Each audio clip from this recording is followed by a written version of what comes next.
To al'ummar duniya jama'a ga sirrin samun kuɗi, sirrin wadatuwa da arziki. Wannan aikin mu ne bai wuce minti 5 ba muka gabatar da wannan aiki daga farkonsa har ƙarshe. Kawai kana sa turare za ka buɗe akwati kuɗin ya zo sai dai ka ɗauka ka tura wa mutum.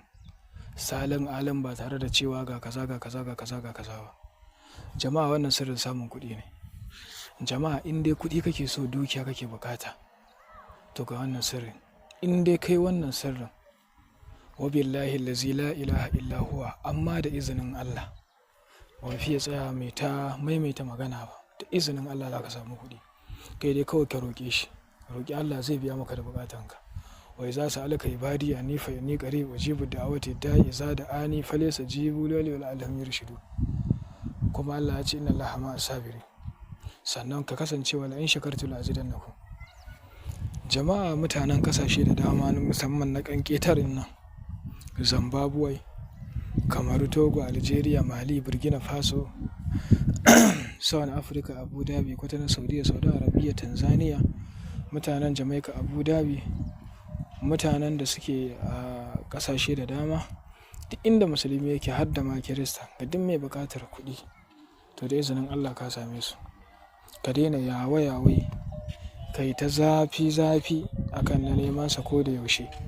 Da izinin Allah ka samu, kai dai kawai ka kasance tare da mu a cikin wannan makaranta ta mai tara albarka a tashar Umar insha Allahu domin samun sauƙaƙƙiyar hanyar samu ta hanyar tasrifi.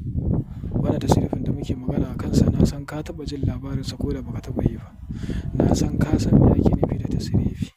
Tasrifi abu ne wanda yake da gaske za a sarrafa turare ne ya zuwa kuɗi. Kamar yadda za ka iya sarrafa abinci ka dafa shi daga ɗanye zuwa nunanne domin ka sa ma cikinka don gujewa yunwa. To haka zalika tasrifi shi ma fiye da haka ne. Saboda haka duk mai buƙatar aikin mu ka saurari muryata da kyau. Ko a ina kake saurara na. Sannan ko a wace ƙasa kake za mu iya maka aiki.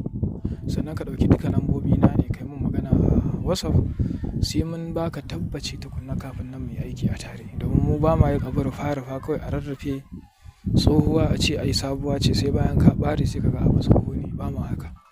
Babu zamba, babu cin amana, babu cin mutunci. Abu dai na gaske bainan nasi in kuntum sadiqina. Domin kamar yadda ake cewa duk abin da za ka ayyuka ka zo da hujjojinka in ka zama mai gaskiya.